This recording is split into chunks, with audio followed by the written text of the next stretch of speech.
사사기 21장 25절 말씀입니다. 그때 이스라엘의 왕이 없으므로 사람이 각기 자기의 소견에 오른 대로 행하였더라. 아멘. 누가 왕이냐라는 주제를 가지고 예수 그리스도를 왕으로 모신다는 것이 무엇인지, 그리고 예수 그리스도를 참된 왕으로 모시지 않으면 어떤 결과를 맞게 되는지를 전체 성경을 살피면서 은혜를 나누고자 합니다. 우리는 예수 그리스도를 주라 고백함으로, 예수를 주라 부름으로 구원에 이르는 하나님의 자녀들입니다.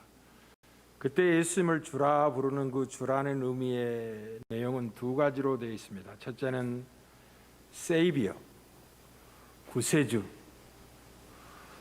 죄와 사망으로부터 우리를 건져 영원한 생명에 이르게 하는 메시아라는 뜻이 있고, 또 하나는 더 로드, 나의 유일한 왕이요 나의 주인이라는 말의 의미를 갖고 있습니다. 대부분 성도들은 반쪽짜리 신앙을 갖고 있어서 예수가 구세주됨에 대한 인정과 고백은 기쁘게 받습니다마는 예수 그리스도가 왕이 되신다는 사실에 대해서는 영혼 깊은 곳에서 아직도 한가하는 죄성을 가지고 신앙생활을 하게 됩니다. 여전히 자기가 왕이 되고 싶은 욕망을 십자가에 못 박지 않고 신앙생활을 하게 됩니다. 아프죠? 그러면 어떻게 되느냐? 오늘 본문이 사사기의 결론으로서 이 비밀을 이렇게 증언합니다. 이스라엘의 왕이 없으므로, 왕이 없는 게 아니죠. 하나님만이 참된 왕이신데 하나님이 참된 왕이신을 거부하고 스스로 왕이 되어서 자기 소견에 옳은 대로 행하였더라 라는 것이 암흑시대, 영적인 깊은 어둠의 시대의 결론이었다라고 증언합니다. 제가 한번 묻겠습니다. 사람이 자기 소견에 옳은 대로 행하면 어떻게 되겠습니까? 행하는데 자기 생각이 옳다고 생각하고 행하는 것입니다. 이게 틀린 거야, 잘못된 것이야, 그런데도 하고 싶어, 억지로 해야, 이렇게 하는 게 아니라 자기 생각에 이게 옳은 것이야, 좋은 것이야, 바른 것이야, 하나님을 기쁘시게 할 것이야 라고 생각하고 행합니다. 그러면 어떻게 되느냐? 반드시 하나님을 떠나 우상으로 가게 됩니다. 아니, 설마 그럴까요? 그렇게 됩니다. 그러면 우상이 무엇인지를 여러분이 잘 알고 계셔야 됩니다. 우상이라는 것은 성경이 여러 가지 죄와 그 죄의 결과의 아픔을 이야기하지만 죄의 핵심은 무엇이냐면 우상 숭배입니다. 모든 죄는 우상 숭배에서 나오는 결과물입니다. 그리고 이제 이 우상은 항상 사람들이 생각하기에 나쁜 것들이 아니라는 것을 잊지 말아야 됩니다. 우상은 나쁘지 않습니다. 여기에 속임이 있습니다. 무슨 말이냐면 좋은 것을, 궁극적인 희망과 목표를 삼는 것을 우상이라고 합니다. 사람이 어떤 계획과 목표가 있고 희망이 있습니다. 그 희망이 하나님이 아닌 다른 좋은 것으로 궁극적인 희망으로 삼는 그 모든 것들이 우상이 되는 것입니다. 예를 들어서 한 사람이 근면합니다. 그래서 아침 일찍 일어나고 밤늦게까지 일에 열심을 다합니다. 그런데 잘 들으십시오. 그 일의 열심이, 일이 우상이 될 수 있다는 걸 기억하십니다. 하나님보다도 우상을 더 사랑하고, 쉽게 말하면 하나님보다 이 일을 더 소중히 여기기 시작하는 순간 그 일이, 그 근면성이 좋은 것인데 그게 우상이 되고 맙니다. 여러분 가정이 얼마나 소중합니까? 여러분 자녀들이 얼마나 사랑스럽습니까? 그 좋은 가정을 지키기 위해서 애쓰고 힘쓰는 건 좋은 것이죠. 마땅히 해야 될 것입니다. 자녀를 사랑하는 것이 부모의 본분이며, 자녀가 부모를 효도하고 공경하는 것은 인간다움 아니겠어, 좋은 것입니다. 그러나 그것이 우상이 될 수 있다는 걸 기억하십시오. 어떤 의미에서? 하나님보다 가정을 더 소중히 여기는 순간, 하나님보다 자기 자녀를 더 사랑하는 순간 그 자녀들이 우상이 되고 맙니다. 우상은 그렇게 무서운 겁니다. 자기 생각이 옳다고 생각하고 하나님을 떠나는 것입니다. 하나님의 판단이 아니라 자기 판단을 결정의 우선순위에 두는 모든 것이 우상이 되고 마는 것입니다. 그래서 우상은 아주 본질적으로 속이는 기만성이 있습니다. 사람이 열심히 일하는 걸 근면하다, 부지런하다고 하죠. 그리고 세상을 살 때 거의 합리적인 생각이고 지혜롭다고 생각, 신중한 인생을 산다고 생각합니다. 그러나 그것이 하나님을 가까이 하지 못하고 더 사랑하는데 쓰여지지 않는다면 그것 자체가 우상이 되고 그것이 세상의 풍조입니다. 그 세상의 풍조의 배후에 누가 있다고? 사단이 있습니다. 사단이. 그래서 모든 사람이 속고 묶이는 것입니다. 우상이 나쁜 것이고 뭐 싫어하는 것이라면 누가 우상을 가까이 하겠습니까? 근데 좋게 보이거든요. 선하게 보이거든요. 어떤 의미에서는 가정을 사랑하고 자녀를 사랑하는 이타적인 사랑이라고 오해하기까지 이타적인 모습을 보이기도 합니다. 그러나 기억하셔야만 합니다. 여러분의 마음속에 하나님이 거하실 그 자리에 다른 것을 두는 순간 그 좋은 모든 것이 우상이 되고 만다는 걸 기억하십시오. 자기 소견에 옳은 대로 하는 것이 옳다고 생각하니까 그렇게 하는 거예요. 자기 소견에.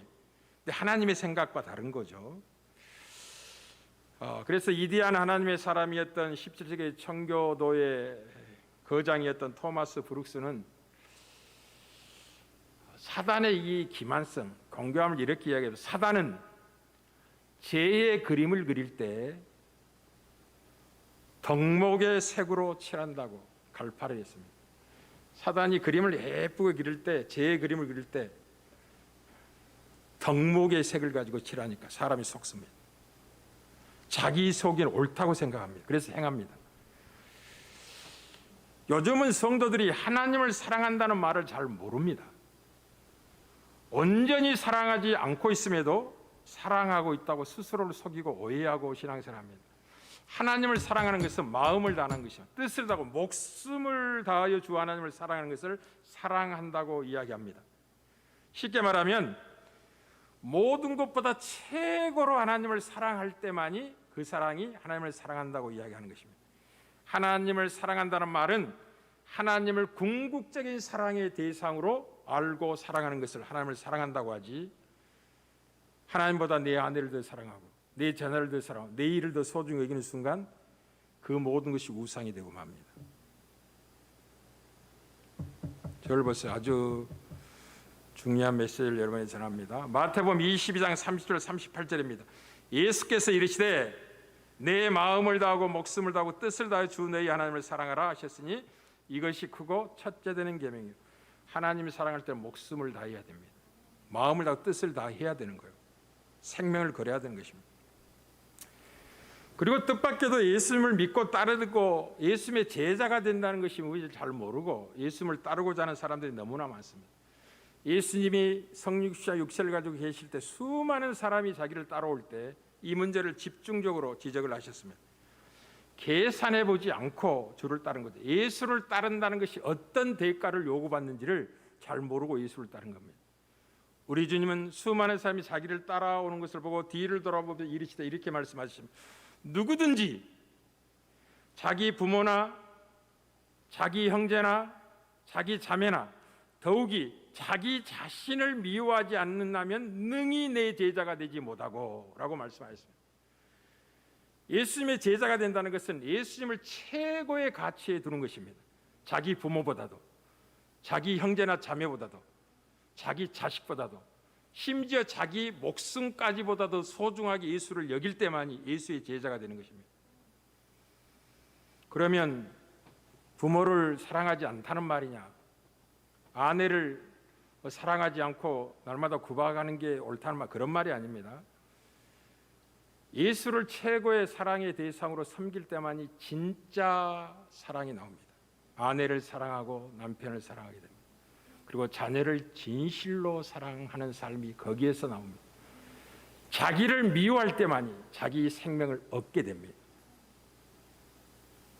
그러면 주님이 이제 비용을 계산하지 않고 따르는 무리들에게 전쟁에 관한 비유를 들죠.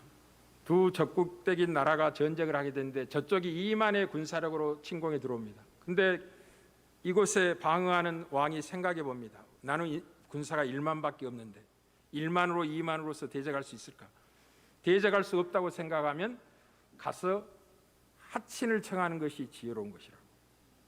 어떤 사람이 망대를 짓고 있다가 기초만 쌓고 다 짓지 못하고 중간에 망대를 짓지 않고 멈춘다면 그게 무슨 유익이 있겠느냐. 그러면서 아주 중요한 비유를 주님이 하셨어요. 뭐라고 말씀하셨냐면 소금이 좋은 것이지만 만일 그 맛을 잃으면 무엇으로 짜게 하리요? 라고 말씀하셨어요. 무슨 말이냐면 소금이라는 것은 예수의 제자가 된다는 것은 그런 말입니다. 예수의 제자가 된다는 것은 아주 좋은 일입니다. 그러나 그를 따른다는 것이 무엇인지를 모르고 맛을 잃어버린다면 쉽게 말해 따르다가 넘어지거나 따르다가 쟁기를 잡고 뒤를 돌아본다면 아무 소용이 없을 것이라. 오히려 밟힐 것이라. 그만큼 예수의 제자가 되는 게 무엇인지 알고 이제 따라야 되는 거죠. 이 사사기의 핵심은 무엇이냐면 이스라엘 사람들이 그 시대 이스라엘 한 모든 일들을 자기들이 보기에는 악하지 않다고 생각하고 행했다는데 영적 어둠이 무게가 있는 겁니다. 자기들이 생각하기에는 이게 옳은 거야 라고 생각하는데 하나님 보시기엔 그게 악을 행하는 것이에요. 어둠이 가득한 시대의 모습입니다. 그들이 행하는 대부분의 모습, 어떤 전부는 자기들이 충분히 받아들일 수 있는 일들이 이게 나쁜 것이 아니라고 생각하고 옳다고 생각하고 그 일을 행하는 거죠. 마치 이것은 악하지만 내가 알고 있지만 할 수 없이 하는 거야 라고 하는 게 아니라 자기들이 옳다고 속에는 옳은다고 행동하겠는데 하나님 보시기에 그게 악이 된 것입니다. 여기에 이제 죄가 무엇인지를 알아야 될 필요성이, 죄가 무엇이죠? 여호와의 눈과 자신의 눈 사이에 이 죄가 무엇인지가 분명히 드러나게 되는 거죠. 죄라는 것은 궁극적으로 자기 양심을 어기는 게 아닙니다. 자기가 세운 기준에 미치지 못하는 것을 죄라고 하지 않고, 물론 공동체가 갖고 있는 기준을 어기는 것을 죄라고 성경이 말하지 않습니다. 성경이 말하는 죄라는 것은 하나님의 뜻을 어기는 것을 죄라고 하는 것입니다. 여러분, 이 시대의 풍조가, 이 우리나라가, 이 공동체가 이것은 옳은 일이에요, 선한 일이에요 라고 하는 것이 진리가 아니라는 사실을 여러분이 알고 계셔야 돼요. 여러분의 삶의 유일한 척도는 그 시대의 정신이 아닙니다. 그 시대의 풍조가 아니에요. 오직 성경만이 여러분의 삶의 유일한 척도가 되는 거예요. 그게 캐논이라고, 진리라고, 정경이라고 하는 거예요. 하나님이 무엇을 죄라고 하는지, 하나님이 죄라고 하면 그게 죄가 되는 것입니다. 근데 그 기준을 내가 결정하고 내가 옳다고 생각하고 이건 옳은 거야 라고 행하는데 하나님 보시기엔 심히 악을 행하고 있는 거죠. 그게 사사기 시대의 영적인 어둠이었습니다. 그래서 제가 여러분들에게 실질적인 신앙의 삶을 이야기하기 위해서 가끔 이런 표현을 했습니다. 여러분이 은행에 예금을 많이 해놨는데 이자가 올라가지고 원하지 않는 이자가 좀 예금을 많이 해놓은 사람은 이자가 많이 붙죠. 그걸 좋아하면 안 된다고 말씀드렸어요. 그 이자라는 게 뭐죠? 가난한 자의 눈물입니다. 돈이 없어 어려운 사람이 대출에 갈 때 예금해 주는 그 이윤보다 더 많은 이자를 물려서 남는 것을 가지고 은행을 유지하고 저금해는 자에게 이자를 붙여주는 겁니다. 그러니까 그 이자가 많이 붙는 것은 가난한 자의 눈물이에요. 그 뒤에 숨어 있으면 안 됩니다. 뜻하지 않는 불로서 생기면 누군가의 눈물의 흐름이 나에게까지 임했다는 것을 알고 심히 애통해하면서 그 여유분을 반드시 눈물 흘린 자에 되돌릴 줄 아는 삶을 사는 게 신앙이라고 하는 거예요. 하나님을 섬기고 있는 실제적인 삶이라고 이야기한 겁니다.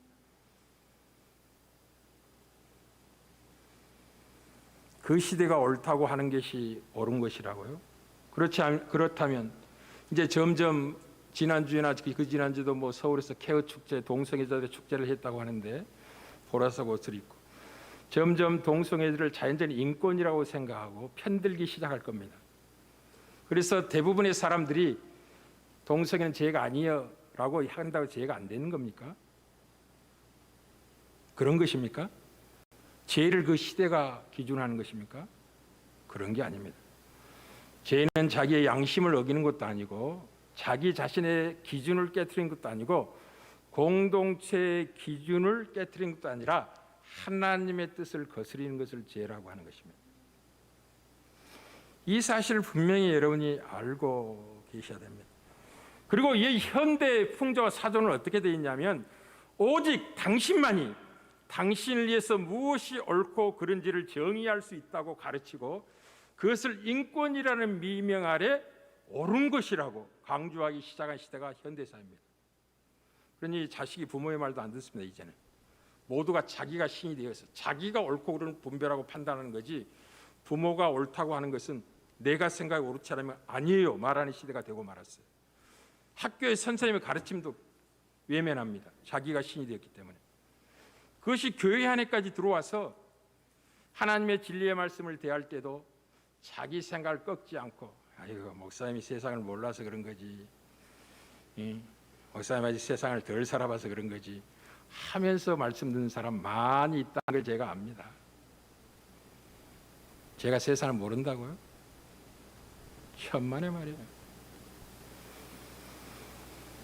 사랑하는 성도 여러분, 진리의 성경은 분명 우리에게 이렇게 얘기하면 죄는 하나님과의 관계를 깨트린 것이라고, 우리에 대한 하나님의 뜻을 어기는 것을 죄라고 하는 것입니다. 우리가 아무리 옳고 전문가가 아무리 옳다고 이야기하고 그 시대의 공동체가 옳다고 할지라도 하나님이 죄라고 보시면 그것이 죄가 되는 것입니다. 그것을 말씀 앞에 떠는 하나님의 구원법의 영혼이에요.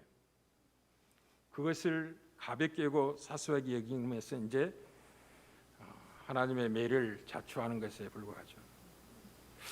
여러분이 지금 하나님의 말씀을 듣고 있습니다. 여러분이 복음의 말씀을 듣는 현실적인 유익이 무엇이냐면 하나님을 대적하여 높아진 생각을 무너뜨리고 여러분의 생각을 그리스도에게 복종시킬 수 있는 은혜를 지금 입고 있는 것이 말씀을 듣는 즉각적인 복입니다. 사람은 인생을 살면 자기만의 견고한 진을 구축하고 있어요. 무엇이 옳고 그르며 어떻게 해야지 인생이 성공하며 잘 될 것이라는 자기 기준이 있어요. 그 자기 기준대로 되면 누가 성공하지 않겠습니까? 자기 기준대로 성공해서 오른다 할지라도 그게 성공이 아니라는 걸 금방 때가 되면 눈치를 채게 됩니다. 대통령이 되어보십시오. 최고의 거부가 되어보십시오. 그것이 자기 영혼을 만족시킬 수 없다는 사실 앞에 밤이 되면 외롭고 쓸쓸하며 절망감 속에서 인생의 날을 지내게 됩니다. 잘못된 진을 무너뜨리고 하나님의 뜻에 복종할 수 있는 새로운 진을 구축할 수 있는 게 말씀을 듣는 유익입니다. 이게 이제 고린도서 10장 4절에서 5절 말씀이죠. 우리의 싸우는 무기는 육신에 속한 것이 아니요 오직 어떤 견고한 진도 무너뜨리는 하나님의 능력이라. 모든 이론을 무너뜨리고 하나님 아는 것을 대적하여 높아진 것을 다 무너뜨리고 모든 생각을 사로잡아 그리스도에게 복종하게 하는 것이니, 이게 하나님의 종들에게 들려진 무기입니다. 진리가 선포될 때 자기만의 생각으로 쌓여있는 견고한 진이 하나하나 무너지게 되는 거죠. 한 번 큰일 입어 와르르 무너져서 은혜를 입었다고 눈물을 흘리며 회개하고 다시는 예전의 삶을 살지 않겠다고 하는데, 놀라운 것은 무너진 그 자리를 하나님의 뜻이라는 새로운 성읍을 건축하지 않고 무너져 그대로 방치해 두는 거예요. 그러니 은혜를 입었는데도 불구하고 옷과 더러운 것이 마음의 잡동사님처럼 피어올라서 하나님이 거하시기에 좋지 않은 악취가 나는 심령이 되고 마는 거죠. 자, 그래서 우상 숭배라는 것은 무엇이냐? 좋은 피조물들을 하나님보다 중시하여 하나님 대신 삼는 것을 우상을 숭배한다고 이야기합니다. 쉽게 말해 하나님을 다른 모든 것보다 덜 마음의 중심에 두는 것입니다. 하나님보다 더 사랑하는 것이 있기 때문에 하나님을 덜 마음의 중심에 두게 되는 거죠. 하나님 아닌 다른 것을 신뢰하고 의지하는 것을 말합니다. 여러분은 누구를 의지하고 인생을 삽니까? 여러분의 미래의 보장은 누구에게 있습니까? 여러분의 피난처는 누구십니까? 여러분의 산성은 누구십니까? 자신 있게 대답할 수 있어야죠. 그래서 성경은 뜻밖에도 끊임없이 하나님을 신뢰하고 그를 의지하는 것이 복이 있다고 강조합니다. 한 번, 두 번 강조하고 멈추면 뭐 될 것도 계속해서 강조를 합니다. 우리는 잠언서 3장 5절에 8절입니다. 너는 마음을 다하여 여호와를 신뢰하고 내 명철을 의지하지 말라. 너는 범사의 그를 인정하고 그리하라. 그리하면 내 길을 지도하시리라. 스스로 지혜롭게 여기지 말지어다. 여호와를 경외하며 악을 떠날지어다. 이것이 내 몸의 양약이 되어 내 골수를 윤택하게 하리라. 여러분의 건강을 지키는 최고의 보장은 무엇이냐면 하나님을 제대로 경외하는 것입니다. 열심히 등산 다니는 게 아니에요. 보약 열심히 먹는 게 아닙니다. 그건 필요를 따라 특별히 뭐 그런 먹을 기회 운동이 필요할 때가 있지만 삶의 근본은 뭐냐? 여호와를 경외하는데 여러분의 건강에 담보가 있는 것입니다. 악에서 떠나는 삶을 사는 것이 여러분의 골수를 윤택케 하는 비밀이에요. 하나님을 의지하고 신뢰하는 것이 여러분의 길이 바른 길로 인도되는 유일한 비밀입니다. 그런데 스스로 지혜롭다 생각하고 하나님 아닌 다른 것을 의지하고 다른 것의 인도를 받으려고 하는 것을 우상을 섬기는 삶을 살고 있다라고 말을 하는 것입니다. 이제 먼 항해를 떠나야 되니까 오늘 이제 이 우상의 아이러니를 여러분에게 핵심적으로 증언하고 자기 소견에 옳다고 생각하는 얼마나 큰 죄가 되는지를 확인하고 이제 테이프를 끊고자 합니다. 우상의 아이러니를 여러분이 알고 계셔야 돼요. 우상의 아이러니. 무슨 말이냐면 우상을 여러분이 숭배하면 우상이 여러분을 자유롭게 하는 게 아니라 여러분이 우상을 숭배하면 숭배할수록 여러분을 노예로 삼고 맙니다. 그게 이제 사사기의 전 역사예요. 이스라엘의 역사를 보십시오. 하나님을 의지하지 않고 애굽을 의지하면 애굽의 종이 되고 맙니다. 하나님보다 아수르를 더 의지하고 힘삼으면 아수르가 침공하여 그 백성을 노예로 삼고 맙니다. 바벨론이 강성하다고 바벨론을 의지하고 하나님을 떠나면 바벨론을 공격받고 바벨론 노예가 되고 맙니다. 그게 구약의 전 역사예요. 우상을 섬기면 여러분에게 우상이 자유를 주는 게 아니라 여러분을 노예로 만들고 맙니다. 쉽게 말하면 여러분이 우상을 섬길 때마다 이스라엘 백성 우상을 섬길 때마다 그 나라가 결국 이스라엘을 압제하고 말았다라는 것이 구약의 역사인데 이 주목할 것은 여러분이 우상을 섬기면 섬길수록 여러분 더욱더 종살이에 매이게 되고 종살이를 하면 할수록 뜻밖에도 더욱더 우상에 예속되고 맙니다. 아이러니하죠. 왜 하나님이 여러분 보고 세상을 사랑하지 말라고 하는지를 알고 계셔야 됩니다. 여러분이 세상을 사랑하면 여러분이 세상으로부터 자유함을 얻는 것이 아니라 더욱더 세상의 노예가 되고 맙니다. 우리 안에 계신 성령님이 이 문제를 사모하기까지 시기하고 계시다는 걸 알고 계셔야 돼요. 야고보서 4장 4절 5절입니다. 간음한 여인들아 세상과 벗된 것이 하나님과 원수됨을 알지 못하느냐? 그런즉 누구든지 세상에 벗이 되고자 하는 자는 스스로 하나님과 원수되는 것이니라. 너희는 하나님이 우리 속에 거하게 하신 성령이 시기하기까지 사모한다 하신 말씀을 헛된 줄로 생각하느냐. 이게 사랑의 속성이죠. 하나님만 온전히 사랑할 때 자유함을 얻게 됩니다. 참된 평안과 쉼을 누리게 됩니다. 그런데 하나님 아닌 다른 세상을 의지하고 세상을 사랑하게 되면 우리 안에 계신 하나님이 희귀하기까지 사모합니다. 그러면 너희에게는 자유가 없어. 너희는 노예로 전락하고 말 거야 라고 말씀하시는 거죠. 그런데 더욱더 놀라운 것은 이런 것들입니다. 구약의 역사가 그것을 말하고 있는데 이스라엘 백성들이 우상을 섬기다가 결국 패망하잖아요. 애굽의 공격에, 아수리의 공격에, 바벨론의 공격에, 페르시아의 압제 속에, 로마의 압제, 헬라의 압제 속에 들어갑니다. 우상을 섬기다가 패망한 것이 자신들이 우상을 섬겼기 때문에 패망한 것인 것을 깨닫고 회개하고 하나님께 돌아가지 않고 그렇게 우상을 섬기다 패망하면 어떻게 생각하냐면 우리가 충분히 우상을 섬기지 못해서 이런 결과가 왔다고 생각하고 더욱더 우상에 매입니다. 그게 죄의 기만성이 속임입니다. 무섭습니다. 그래서 회개하지 않다가 결국 망하게 됩니다. 끝까지 자기들이 옳다고 생각하는 것이죠. 엄중한 선지자들의 경고를 무시하고 그들을 죽여가면서까지 우리 생각이 옳아요. 하나님 생각은 틀렸어요. 우리가 왕이에요. 우리가 신이에요. 말하지 않지만 실제적으로 그렇게 영원히 고백을 하고 살아갑니다. 무섭죠. 그래서 우상숭배는 언제나 노예생활과 병행됩니다. 우상숭배는 노예생활로 이어지고 노예생활은 우상숭배로 이어집니다. 실제적인 이야기를 하겠습니다. 저를 보십시오. 만약 여러분이 돈을 숭배하는 사람이 된다면, 돈을 살아가게 된다면 하나님이 이렇게 말씀하십니다. 뭐라고 말씀하시냐면, 너희가 나를 섬기는 대신에 돈을 위해 살기 원한다면 돈이 너희의 삶을 지배할 것이다. 돈이 내 마음과 감정을 통제할 것이라고.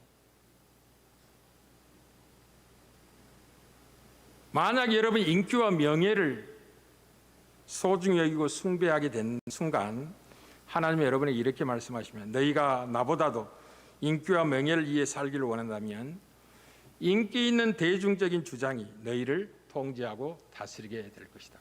너희들은 그 주장의 노예가 되고 말 것이라고. 진정한 자유함은 없을 것이라고.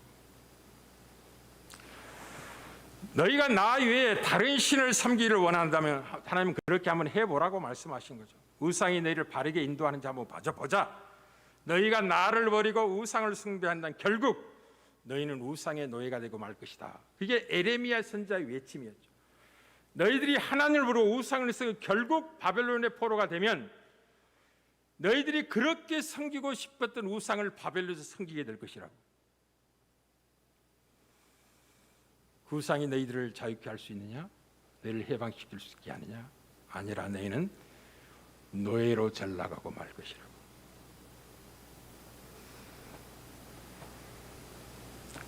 사랑하는 성도 여러분, 여러분의 삶의 주인은 누굽니까? 여러분이 고백하는, 여러분이 주라고 고백하는 예수 그리스도가 여러분의 왕이십니까?